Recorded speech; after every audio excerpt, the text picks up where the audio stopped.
हाय दोस्तों, क्या हाल चाल। सब ठीक ठाक। मैं उम्मीद करता हूँ कि आप सब अच्छे होंगे। आप सभी का मेरे यूट्यूब चैनल पे स्वागत है। मेरा नाम है दीपक कुमार, मैं हूँ आपका मैथमेटिक्स मेंटोर। देखो, आज अपन बात करेंगे क्लास 10th के चैप्टर 5 अर्थमेटिक प्रोग्रेशन की। तो देखो, अर्थमेटिक प्रोग्रेशन में जो सबसे पहले अपना जो बेसिक टॉपिक जो आता है वो है सीक्वेंस। तो सीक्वेंस क्या है? तो a sequence is an arrangement of number is a definite order according to some rule. यदि आप किसी भी नंबरों को यदि पर्टिकुलर पैटर्न में आप लिखते हो तो वही अपना क्या है, एक सीक्वेंस है। तो देखो, फॉर एग्जांपल मैं आपको बताता हूँ कि जैसे 2 4 6 8 10 12 14 डॉट डॉट। तो देखो, सबसे पहले जो नंबर्स मैंने यहाँ पे लिखे हैं, अब मेरे को बताना कि नेक्स्ट जो टर्म है, नेक्स्ट जो नंबर है वो अपना क्या आएगा। यदि अपन नेक्स्ट नंबर बता सकें तो अपने को मालूम चल जाएगा कि इसमें क्या पैटर्न लग रहा है। और यदि पैटर्न मालूम चल गया तो आप कह सकते हो कि ये एक क्या है, सीक्वेंस है। क्या है? यानी इनका जो अरेंजमेंट जो लिखा है वो किसी सीक्वेंस के अकॉर्डिंग है। ठीक है। तो देखो, 2 4 6 8 10 12 14, यानी आप क्या कह सकते हो कि ये जो नंबर है अपने, ये कौन से नंबर है? Even number. ठीक है। कौन से नंबर है? Even number. तो अपन क्या कह सकते हैं, 14 के बाद में क्या आएगा? 16। यानी अपने को मालूम चल गया कि इसमें कौन सा पैटर्न लग रहा है, इसमें इवन नंबर का पैटर्न लग रहा है।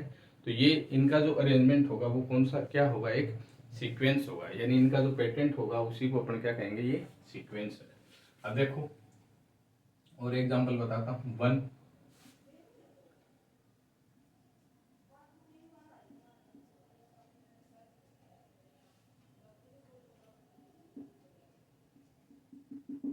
अब देखो, इन नंबरों का मेरे को बताओ कि इसमें नेक्स्ट नंबर कौन सा आएगा। तो अपने को सबसे पहले तो ये देखना है कि इसमें पेटेंट लग कौन सा रहा है, जब तो अपन नेक्स्ट नंबर बता पाएंगे। तो देखो, नेक्स्ट नंबर अपने को बताने के लिए अपने को देखना पड़ेगा कि इसमें पेटेंट कौन सा है। तो सबसे पहले देखो, 1 4 9 16 और फिर 25, यानी कुछ ना कुछ नंबरों का क्या हो रहा है, स्क्वायर हो रहा है। तो देखो, 1 का स्क्वायर तो 1 ही होगा।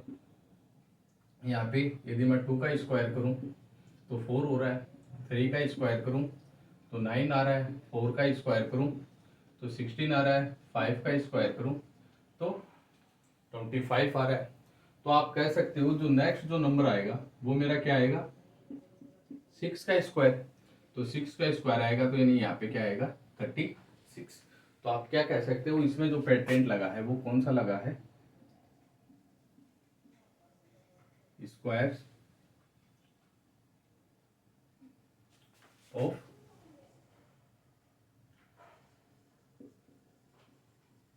Natural number. ठीक है। यानी नेचुरल नंबर का यहाँ पे क्या हो रहा है, स्क्वायर हो रहा है। तो ये अपना क्या है, एक सीक्वेंस है। ठीक है। तो नंबरों का जो अरेंजमेंट जो होगा वो यदि किसी पर्टिकुलर पेटेंट में है तो आप क्या कह सकते हो, वह एक सीक्वेंस है। ठीक। तो देखो, एक एग्जांपल और देता हूं।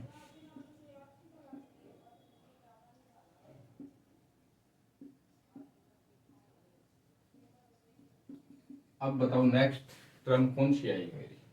तो देखो, नेक्स्ट टर्म अपने को जब ही अपन बता पाएंगे जब अपने को मालूम चलेगा कि इनके अरेंजमेंट में क्या पेटेंट अपने पे लग रहा है। तो देखो, उसके लिए अपने को क्या देखना है कि सबसे पहले देखो 1 फिर 8 फिर 27 फिर 64। यानी अपन क्या देख सकते हैं, यहाँ पे देखो 1 का क्यूब करूं तो 1, यानी 2 का क्यूब करूं तो क्या रहा, 8। 3 का क्यूब करूं तो 27। 4 का क्यूब करूं तो 64। अब जो नेक्स्ट नंबर होगा वो क्या होगा, 5 का क्यूब। और 5 का क्यूब यहाँ पे क्या आएगा, 125। तो आप बता सकते हो जो नेक्स्ट नंबर आया वो क्या है मेरा, 125। ऐसे नेक्स्ट नंबर आएगा वो 6 का क्यूब। यानी अपना कौन सा पेटेंट यहाँ पे लगा, क्यूब ऑफ नेचुरल नंबर। ठीक है, क्यूब ऑफ नेचुरल नंबर। ठीक है।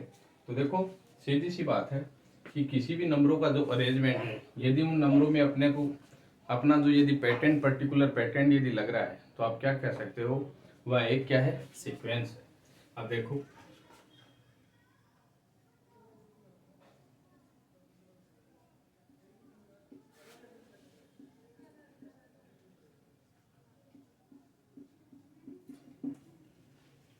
ये मैंने एक एग्जांपल और लिया इसमें।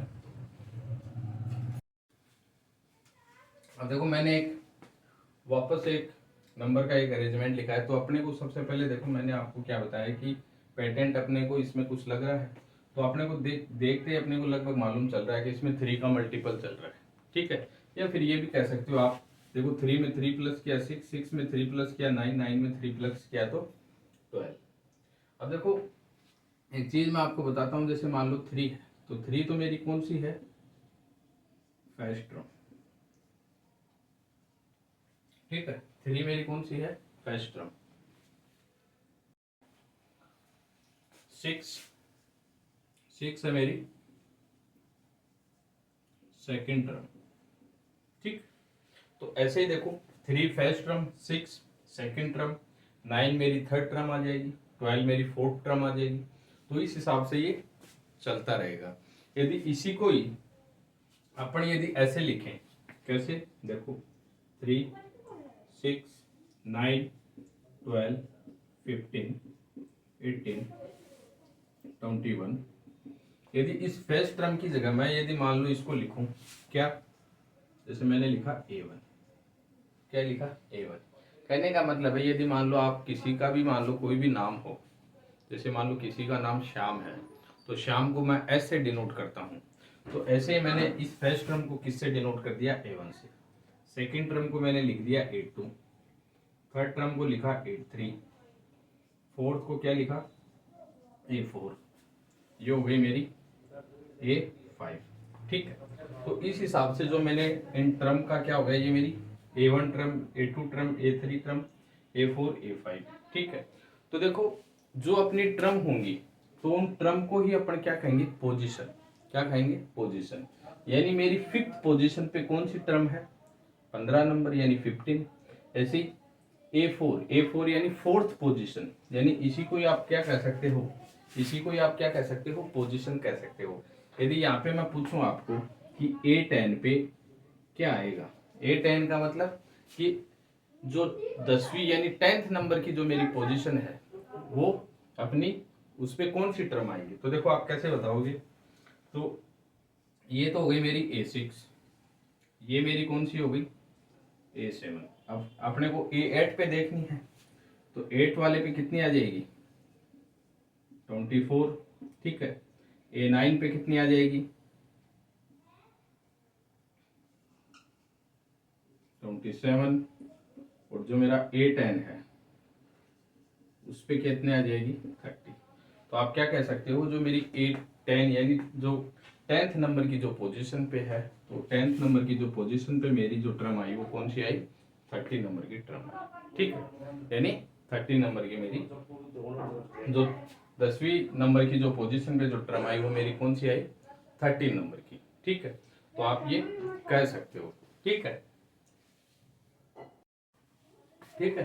तो A10 को आप क्या कह सकते हो, तो देखो A10 को मैं क्या बोल सकता हूं कि 10th पोजीशन पर जो टर्म होगी, ठीक है। A10 का मतलब क्या हुआ यहाँ पे, यानी 10th पोजीशन पे जो जो टर्म होगी वही अपनी क्या होगी, A10 होगी, ठीक। अब देखो यहाँ पे यदि मान लो मैं एक चीज और आपको यहाँ पे बताता हूं कि AN क्या है। तो AN का आप क्या कह सकते हो कि जैसे A10 का मतलब यानी 10th पोजीशन, यदि मैं लिखूं क्या A50, तो यानी मेरी 50वीं पोजीशन पे। यदि मैं लिखूं A250 यानी मेरी 250वीं पोजीशन पे कौन सी टर्म होगी। तो इसी को यदि मैं आपसे पूछ रहा हूं कि AN, तो AN का मतलब है कि nth टर्म पे nth AN का मतलब है कि जो nth पोजीशन पे जो मेरी टर्म होगी। अब अपने को तो मालूम नहीं है कि nth पोजीशन पे कौन सी टर्म होगी, ठीक है। तो उसके लिए देखो अभी अपन एक एग्जांपल और करते हैं।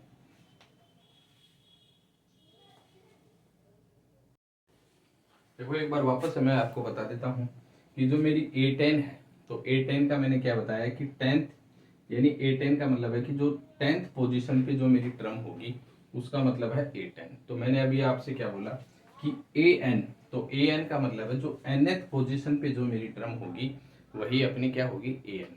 तो AN को अपन यहाँ पे क्या बोल सकते हैं कि ये मेरी जर्नल टर्म होती है।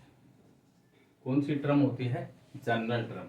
और यदि अपने को किसी भी पर्टिकुलर, यदि मान लो सीक्वेंस की यदि अपने पास nth टर्म है तो आप कोई भी टर्म आसानी से आप बता सकते हो, ठीक है। यदि अपने पास क्या है nth टर्म की मदद से कोई भी टर्म अपन निकाल सकते हैं, यानी nth टर्म nth पोजीशन की टर्म nth कहने का मतलब है nth टर्म की मदद से आप कोई भी टर्म निकाल सकते हैं, ठीक है। तो देखो एक एग्जांपल करते हैं अपन।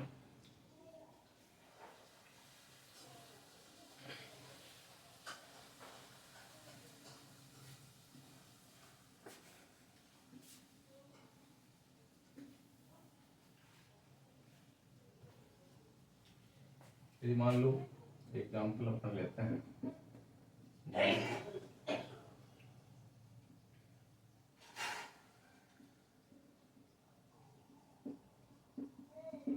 ठीक, ये अपन ने एक पर्टिकुलर एग्जांपल ले लिया। अब सबसे पहले तो अपने को ये देखना है कि इसमें कोई पेटेंट लग रहा है क्या। तो पेटेंट लग रहा है तो अपन कहेंगे ये क्या है, एक सीक्वेंस है। तो देखो अपने को आसानी से यहाँ पे मालूम चल रहा है कि जो अपने नेचुरल नंबर है उनका यहाँ पे क्या हो रहा है, स्क्वायर हो रहा है। कैसे? देखो 1 का स्क्वायर 1, 2 का स्क्वायर 4, 3 का स्क्वायर 9, 4 का स्क्वायर 16, 5 का स्क्वायर 25। तो नेक्स्ट जो नंबर आएगा वो 6 का स्क्वायर होगा। अब यदि मैं आपसे पूछूं कि इसमें जो मेरी फिफ्थ पोजीशन है, तो फिफ्थ पोजीशन आप क्या कहोगे कि ये तो मेरा कौन सा है, A1, ये मेरा A2, ये मेरा A3, A4, A5। तो फिफ्थ पोजीशन का मतलब हो गया यहाँ पे मेरा A5 हुआ। तो A5 का मतलब है कि जो मेरा जो पेटेंट लग रहा है वो अपना क्या लग रहा है, यानी नेचुरल नंबर का मेरा क्या हो रहा है, स्क्वायर हो रहा है। नेचुरल नंबर का क्या हो रहा है, स्क्वायर, ठीक है। तो आप इससे आप एक चीज आप क्या मालूम कर सकते हो, तो देखो यदि मैं आपसे पूछूं या इसका जो AN है, AN का मतलब है जो इसकी जनरल टर्म है, तो यानी nth टर्म, यानी nth टर्म की मदद से आप कोई भी टर्म निकाल सकते हैं किसी भी सीक्वेंस की। तो nth टर्म का मतलब है कि इसकी nth टर्म का फॉर्मूला यहाँ पे क्या बना। तो यदि nth टर्म का फॉर्मूला अपने को मालूम चल जाए तो आप आराम से कोई भी टर्म आप आसानी से निकाल सकते हो। तो देखो nth टर्म का फॉर्मूला अपने को क्या मिला, यहाँ पे अपने को क्या निकला, n स्क्वायर। क्या निकला, n स्क्वायर। तो आप क्या लिख सकते हो कि an is equal to n square, ठीक है। an is equal to n square, an यानी nth टर्म, और nth टर्म का अपने को जो फॉर्मूला क्या निकला अपना, n स्क्वायर। अब मैंने आपको क्या पूछा कि फिफ्थ पोजीशन पे कौन सी टर्म होगी, तो देखो n की जगह मैंने क्या लिखा, फिर 5, यहाँ पे 5 का स्क्वायर और अपना क्या आया 25। अब यदि मैं पूछूं कि A15 जो अपना कितना होगा, यदि मान लो कर दूं A20 पोजीशन पे अपने को बतानी है, तो 20 का स्क्वायर, तो यहाँ कितना आ जाएगा 400, ठीक है। कितना आ जाएगा 400 आ जाएगा। यदि अपन और आगे चले यहाँ पे और आपको पूछा जाए कि 50 पोजीशन, यानी 15 पोजीशन पे आपकी कौन सी टर्म होगी, तो 15 का स्क्वायर हो जाएगा, तो अपनी कौन सी टर्म होगी 2500। तो देखो सीधी सी बात है, यदि अपने को nth टर्म की मदद से आप किसी भी सीक्वेंस की कोई भी टर्म आसानी से निकाल सकते हैं, ठीक है, यानी nth टर्म का फॉर्मूला अपने पास है, तो आप उसकी मदद से कोई भी टर्म निकाल सकते हैं। ठीक है, तो nth टर्म की मदद से आप कोई भी टर्म आसानी से अपन निकाल सकते हैं। ठीक है, तो मेरे हिसाब से आपको अच्छे से समझ में आया होगा। तो इसमें सीधी सी है, जो an है यही अपना मेन सबसे इम्पोर्टेंट चीज है, वो है अपनी पोजीशन। क्या है? पोजीशन। और पोजीशन ही इसमें सबसे सबसे इम्पोर्टेंट चीज है। ठीक है, वापस बता देता हूँ, an यानी अपनी जनरल टर्म, और जनरल टर्म का मतलब है nth पोजीशन, और nth पोजीशन का मतलब है कि nth टर्म की मदद से आप किसी भी सीक्वेंस की कोई भी टर्म बता सकते हैं। अब देखो, कोई एक क्वेश्चन करते हैं अपन।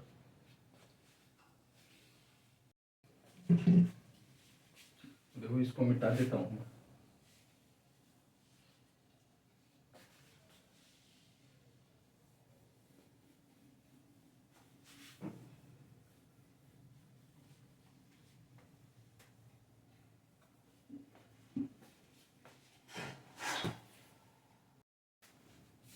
देखो, क्वेश्चन की अपन बात करें तो right the first three term of the sequence defined bye.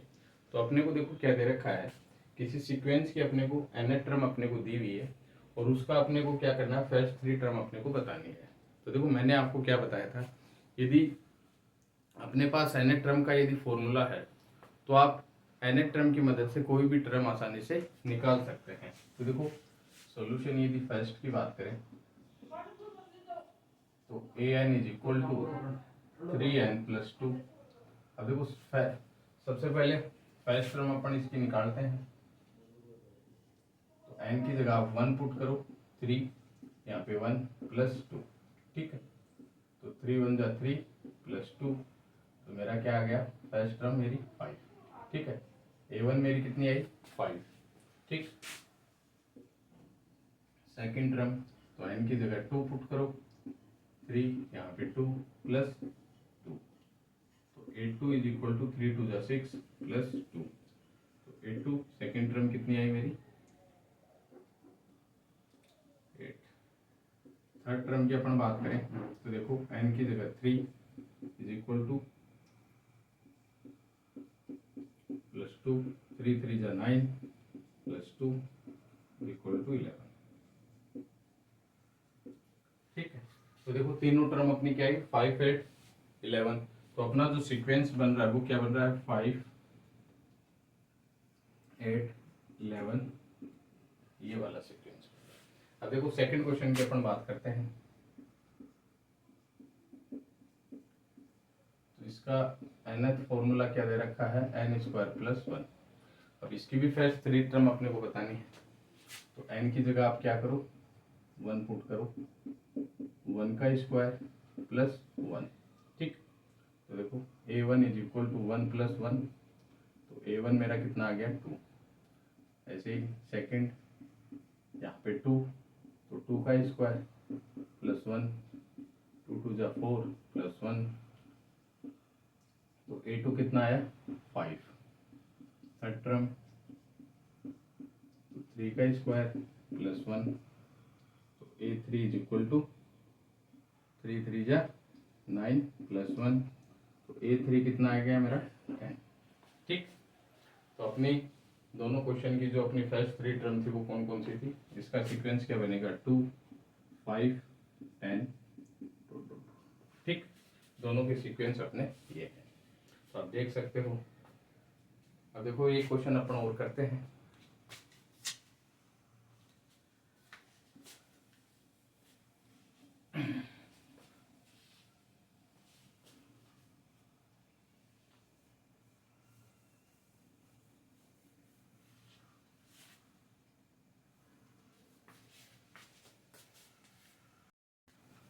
तो देखो, क्वेश्चन में अपने को क्या दिया हुआ है, what is 18th term of the sequence defined by n is equal to n bracket n-3/n+4।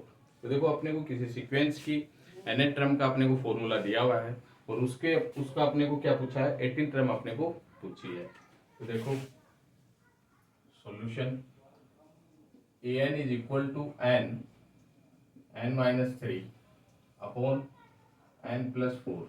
ठीक है, ये nth टर्म का अपने को फॉर्मूला दिया हुआ है। अब इसकी अपन को 18 जो टर्म अपन बताएं तो n की जगह आप क्या पुट करोगे 18, तो a18 is equal to 18 minus 3 upon 18 plus 4, 18, अब देखो ये माइनस हो जाएगा तो यहाँ पे हो जाएगा 15 अपॉन 22, ठीक, ये 2 से कट गया 11, 9, 15 को 9 से मल्टीप्लाई करोगे तो अपना क्या आ जाएगा 135 अपॉन 11। तो जो अपनी 18th की जो पोजीशन अपनी आई तो उस पोजीशन पे जो अपनी टर्म थी वो कितनी थी 135 अपॉन 11। तो देखो आप क्या कह सकते हो कि nth टर्म की मदद से आप कोई भी टर्म आसानी से निकाल सकते हो। तो देखो आज की क्लास में अपन ने अर्थमेटिक प्रोग्रेशन का जो बेसिक अपना छोटा सा टॉपिक था, जो सीक्वेंस था, उसको अपन ने अच्छे से अपन ने आज जितना उसका इजी वे में अपन ने समझने की कोशिश की। तो आई होप कि आपको अच्छे से समझ में आया होगा। तो आज के लिए इतना ही। Thank you.